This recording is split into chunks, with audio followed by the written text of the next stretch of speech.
Assalamu alaikum, and thank you very much for joining me for this important and critical talk on the nuts and bolts of the development and use of clinical pathways in clinical medicine.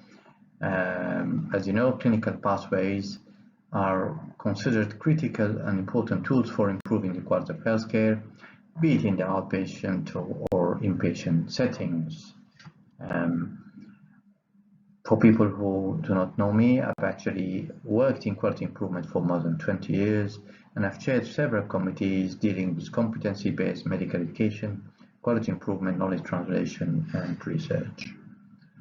Clinical pathways are considered clinical decision support tools. They are an essential clinical decision support tools that can help shift, healthcare organizations from a low reliability to a high reliability organizations. My roadmap for the talk will include the following, elements. The first one is the first part is I'll be introducing the concept of clinical pathways, the definitions, and so forth. I will highlight its components, how these are developed, what are the benefits, some of the implementation challenges, and how to monitor and evaluate clinical pathways. I'll highlight some of the important success factors, and I will finish by actually, giving you a conclusion and a summary of what I have gone through. Now, decision support tools are simply tools for implementing evidence-based medical knowledge. They are thus, important tools for bridging the gap between knowledge and practice. They are decision support tools that can help healthcare professionals make the right decisions, and that's the main aim of clinical pathways. They can provide information on diagnosis, treatment options, drug interactions, and so forth. And they can help identify patients with serious medical conditions that need specific and urgent care. It's very important to highlight that these clinical decision support tools like clinical pathways, right, are used as a supplement to clinical decision making. They are not supposed to replace, our decision making actions. It's very important, as a matter of fact, right, that they are taken as an aid, right? We should still, take into consideration the patient contextual factors and our personal experience. Now, clinical decision support tools are of two types. There are ones which are actually directed at the individual healthcare provider, right? And these include cognitive schemes. For example, the 5S scheme, which is a scheme which actually, the 5S stands for S. The first S is the site of care. The second S is the symptomatic care. The third S is supportive care. The fourth S is specific treatment. And the fifth S is senior and specialty input. Now, these cognitive schemes help us make comprehensive and right decisions. Another way of improving individual decision-making skills is through outcome-based training, through certification as well, and through the use of incentives. Right. Organizational interventions, on the other hand, are reminder tools, primarily reminder tools that remind the healthcare professional of the important or critical steps that a patient with a specific clinical condition should go through. And there are quite a few of these decision support tools, clinical pathways and protocols, of some order sets and checklists, clinic computerized decision support systems, and system redesign, for example, using team-based care. These are all, decision support tools that are used at the organizational level.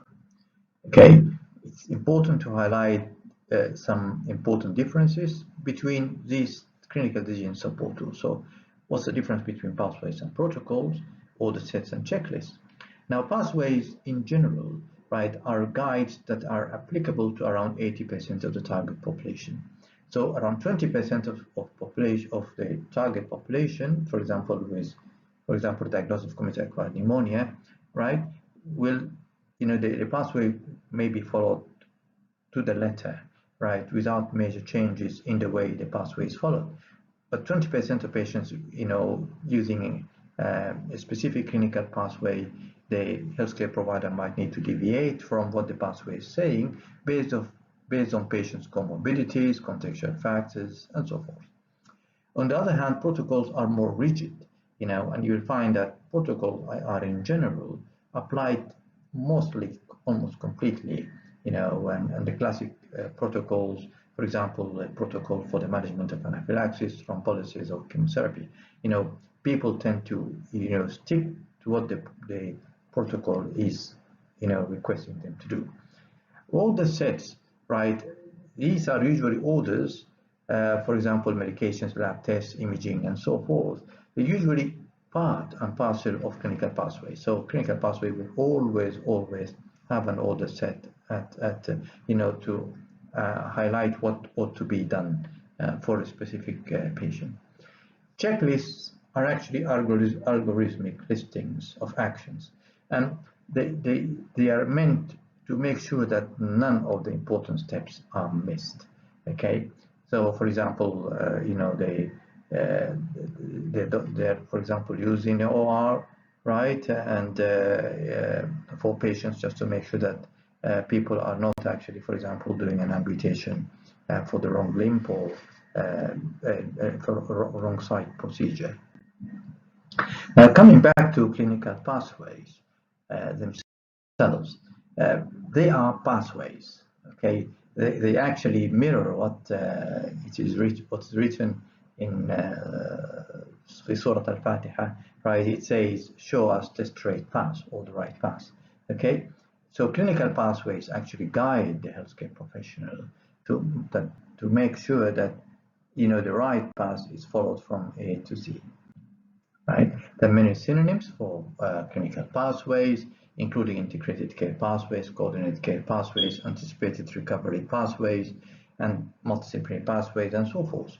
So these are all synonyms of what clinical pathways stand for, but the easiest is just to say clinical pathways, right?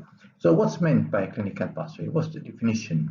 Now, a clinical pathway is defined as a structured, and it's structured because it actually, follows a specific structure, or a skeleton, usually multidisciplinary care plan, because so many people are actually involved in its development as well as its execution, right? So it's a structured multidisciplinary care plan which details the essential steps in the care of a patient with a specific clinical problem. For example, a clinical pathway for community-acquired pneumonia or meningitis, acute appendicitis, right, or a ruptured pregnancy or postpartum hemorrhage, right, or croup.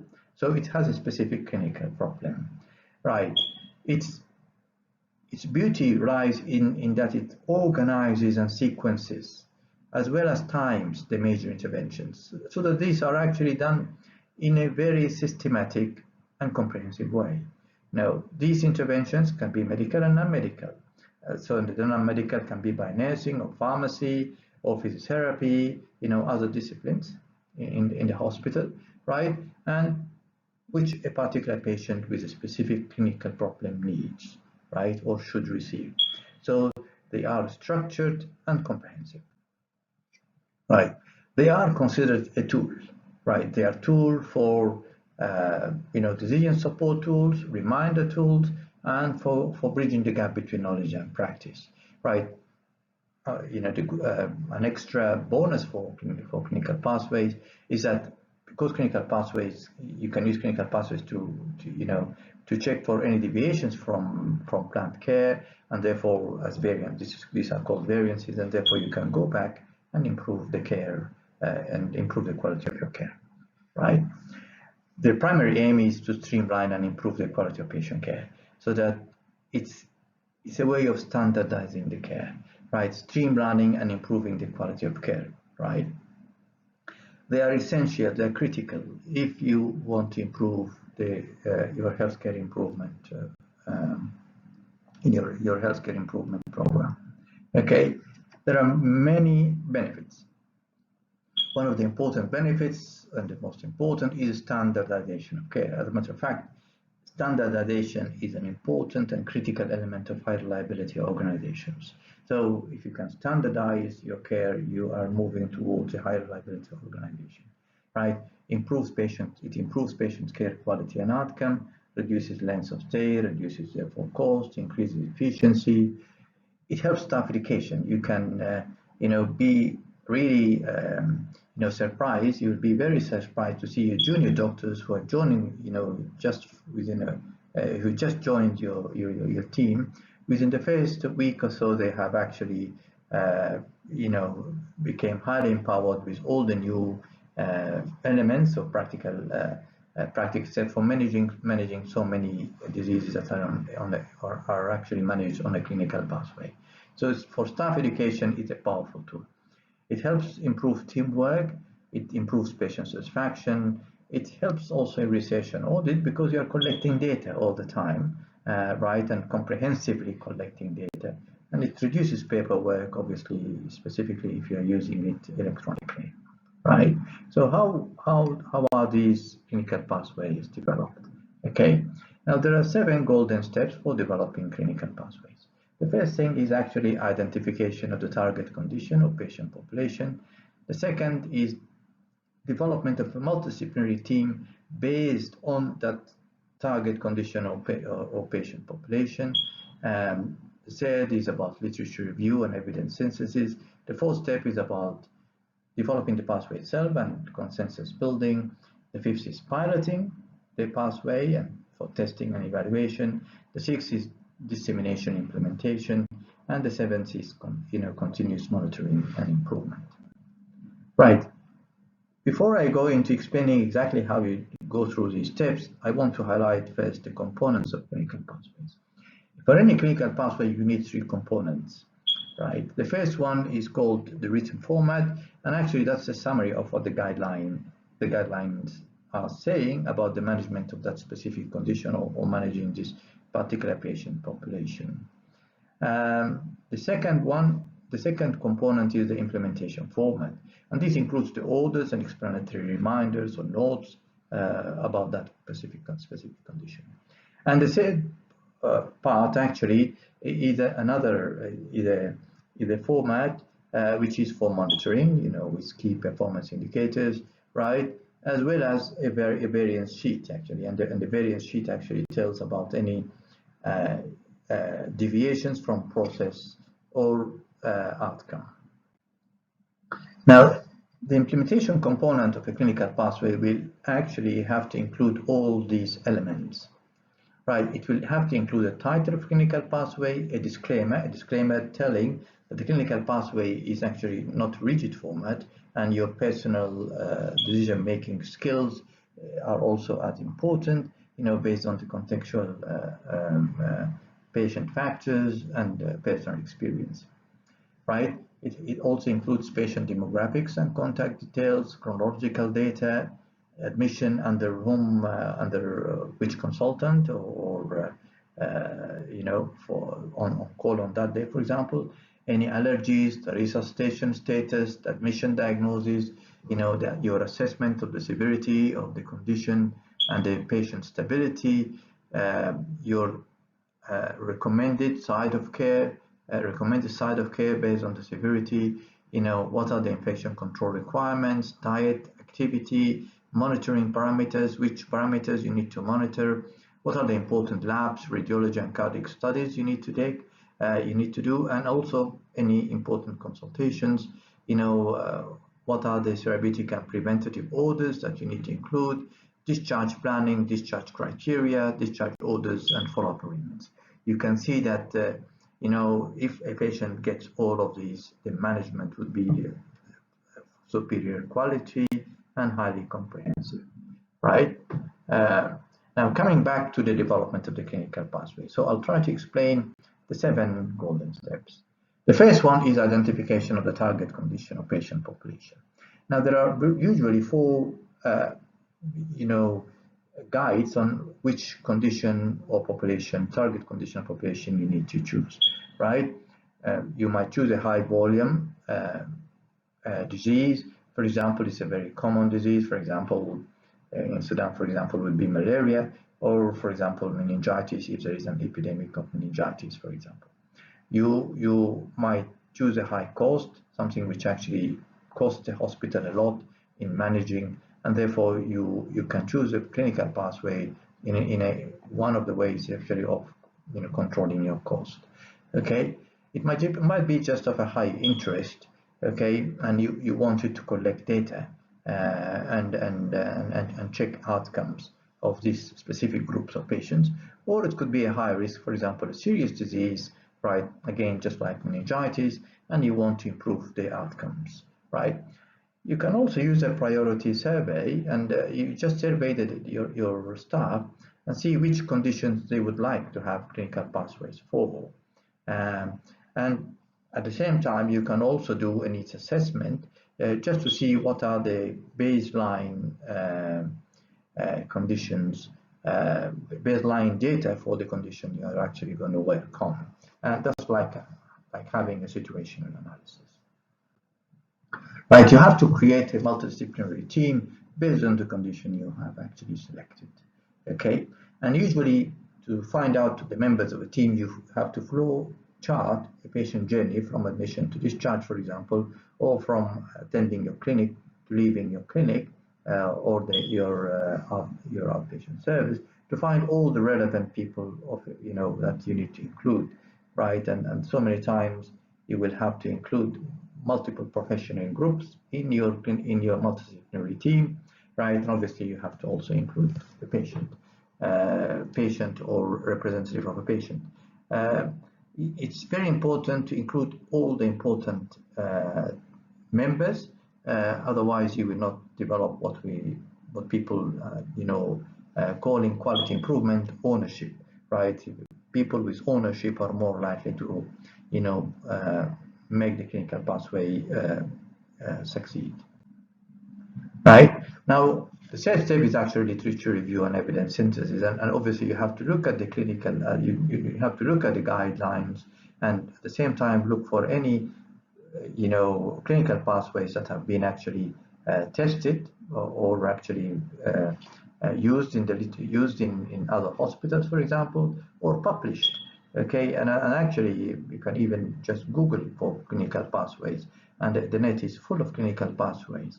Okay, and you can go to the UK NICE for guidelines, Canadians and AHRQ for the Americans, right? Actually, there are so many resources for guidelines and clinical pathways, and some of the guidelines actually include their own clinical pathway as well, right? In their publication.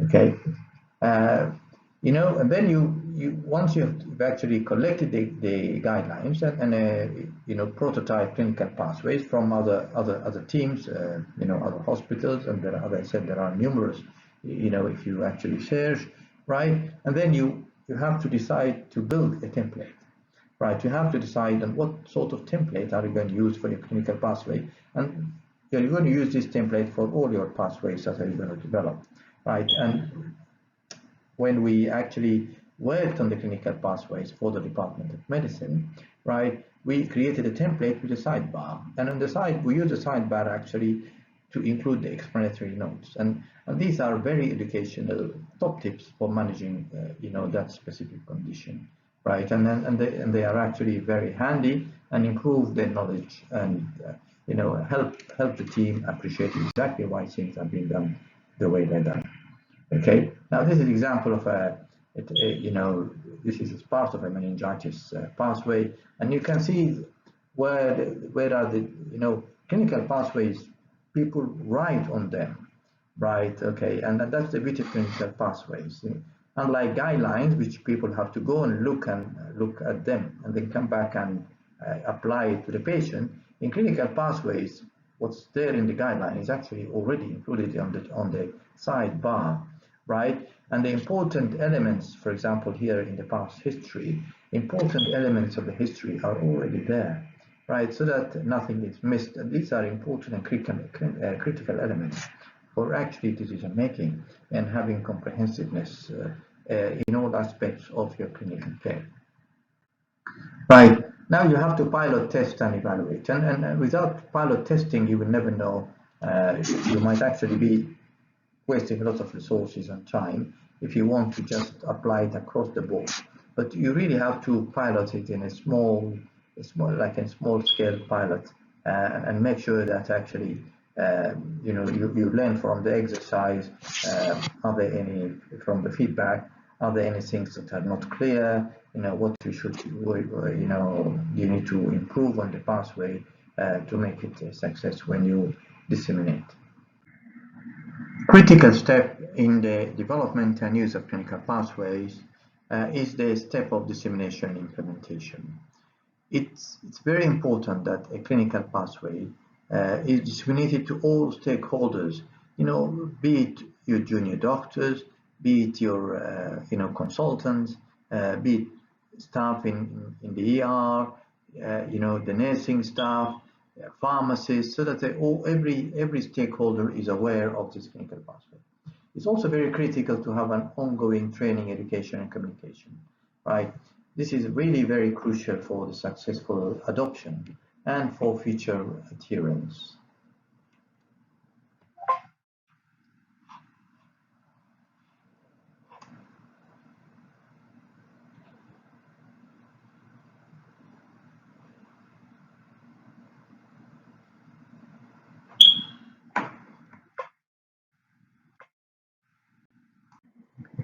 The seventh, and again another critical step, is the monitoring and monitoring of the use of the clinical pathway and further improvement. And for this you really have to have use your key performance indicators to make sure that actually you are achieving what you would like to achieve. The various forms are actually forms to assess, to monitor actually for the process, and also to monitor for specific outcomes. Process monitors, for example, you're assessing the completeness of the documentation, really was there a multidisciplinary involvement or not, right? And in the outcome monitoring, you're looking at clinical, which are usually the key performance indicators. For example, you're looking at the length of stay and mortality. Experiential, you're looking at patient staff experience and satisfaction, and you're also looking at financial, whether you have managed to achieve your financial goals, right? Whenever you actually record the information or the variation, you have to actually record the details, the date and time, right? Whoever has filled it and the action taken to actually prevent further variances in the future. Right. Now, what are the success factors? Right. Some of the lessons learned, and best practices in using clinical pathways include, high-level leadership and grassroots support. You see, before you use any clinical pathway, you have to, guarantee leadership support and information, and educate and train the grassroots and get their support. The pathway itself should always be available at the point of care, right? For example, in the ER, right? You have to have a program for continuous staff training. You have to provide an incentive program as well, and you have to regularly update the pathway. A crucial element for success is monitoring. Without monitoring, all quality improvements fail, right? This is thought to be the most critical step or success factor. Okay, you can have incentives like spot checks or financial or material incentives, conference or travel reimbursements. You can simply have recognition accreditation certificates or best pathway implementer certificates. You can have unit league tables.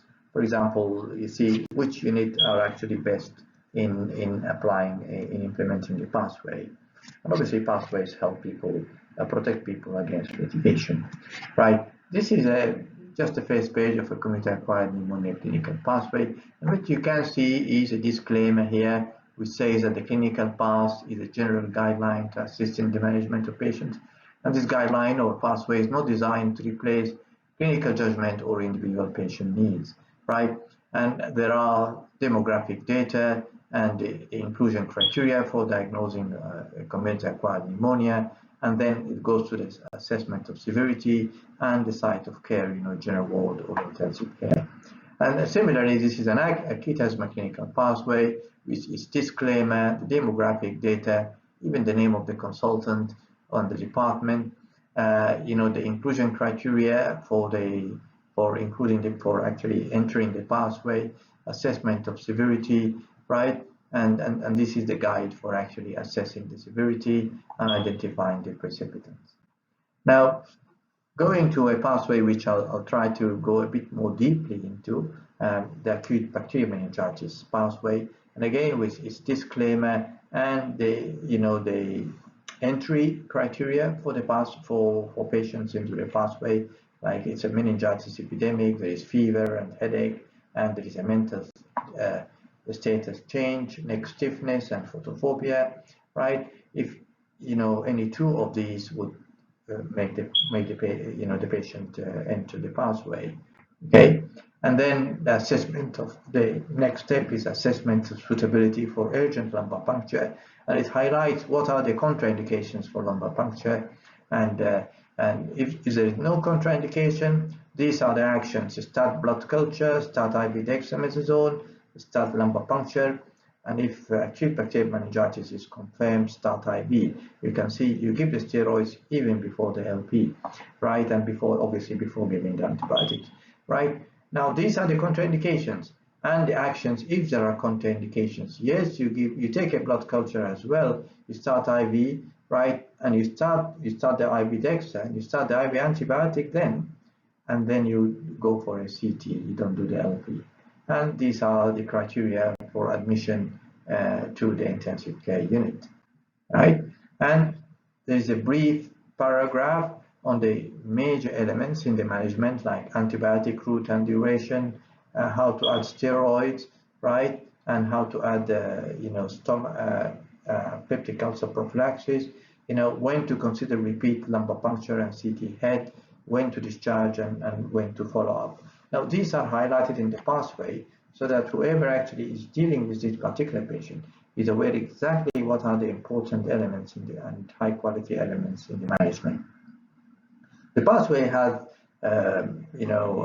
section for actually entering patients' data, like history examination, and you can see important elements in the past history are included, and these are critical in deciding what sort of bug you're dealing with, right? And therefore, which antibiotics are the right ones. There are criteria for giving antibiotics, and these are again highlighted in the sidebar, right?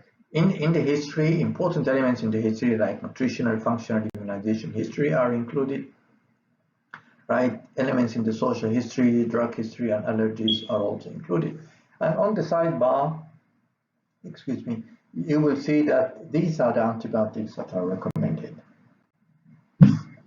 On the physical examination, it highlights the important elements that you have to identify and highlight in your examination. For example, like your pulse rate, blood pressure, skin rash,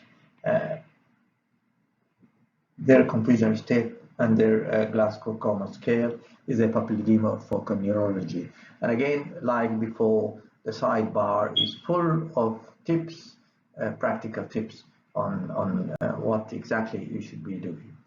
Okay, and there is a part for summarizing the case, a plan of action, and then a part for actually where the seniors can comment and enter the expected length of stay, and they have any revisions or additions. Okay, and we've actually also included the elements of the pathway in a comprehensive order set, which we are very happy to share, right? And this is a comprehensive order set where actually all the elements I've actually highlighted upstairs are included, like resuscitation status, admission, diagnosis, assessment of suitability for CT, for lumbar puncture, there are elements of the etiological clues. These are included in the past history, and assessment of severity, when to admit to intensive care, what are the criteria for prescribing antibiotics, and elements of stability, the site of care, infection control requirements, diet activity, and what to monitor.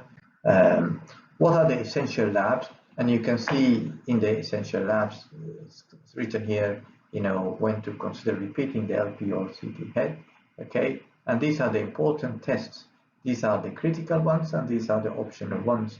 Obviously, malaria will be not optional in Sudan, because you will have to do it in all patients, right? Radiological and cardiac studies. What are the important consultations? Neurology, intensive care, infectious disease, or others, right? What are the antibiotics you can use, right? And according to the organisms, and if they are penicillin allergic, what to use, when to use meropenem, and so forth. And also how to use steroids and for how many days, right? And what are the indications, and when to add a peptic ulcer prophylaxis. Is the place for VTE prophylaxis, IV fluids, right? There are some extras like implants or shunts in place. What to do if you have actually a meningitis related to a VP shunt, for example, right? So there is some practical tip in here, right? What are the discharge criteria, and what are the discharge orders, and the use of chemoprophylaxis, and when to follow up patients, and what to do during follow-up. So the pathway and its order set actually gives you a comprehensive package of care with all the important steps structured and sequenced according to the patient needs.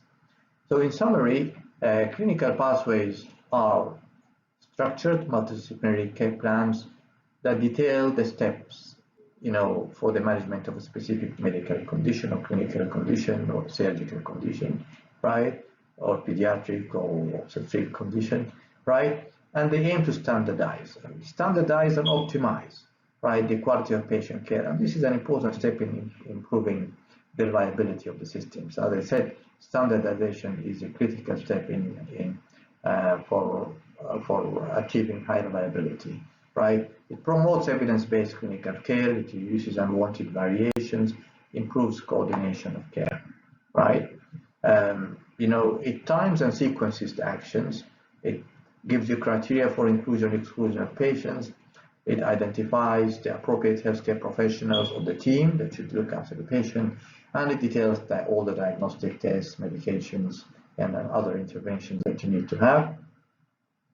They are developed by a multidisciplinary team, and it includes physicians, nurses, pharmacists, other healthcare providers, right?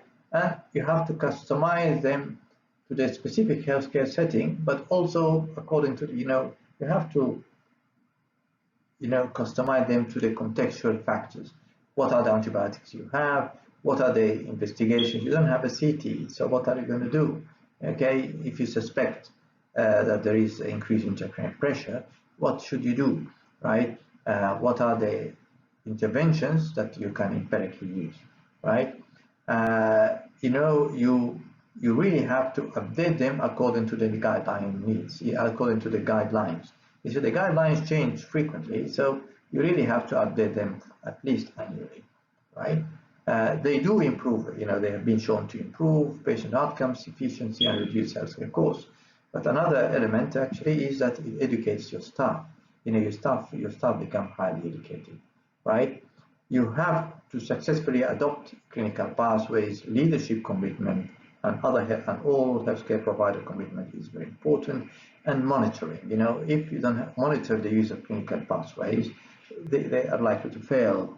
One of the interventions for monitoring, which we have done actually, which actually proved very successful in our use of clinical pathways, is that we have a monitor that visits the ward on a daily basis and looks for patients with that specific condition on a clinical pathway. If a patient is supposed to be on a clinical pathway and he's not, or she's not, right, the doctors or the healthcare providers are actually contacted to put the patient on a clinical pathway according to the hospital's policy, right? And they are, most of the time, they comply, and the patient, even if they have not been included on the respective pathway from the ER in the ward, they are actually included in the pathway, right? So they are actually enrolled in the pathway. And our audit of clinical pathways actually showed a dramatic improvement in the quality of patient care, in the education of our staff, and in reducing the length of stay. Right, so clinical pathways are there for anybody who's keen to see the best care delivered to their patients. And thank you very much for watching this important presentation. Thank you very much.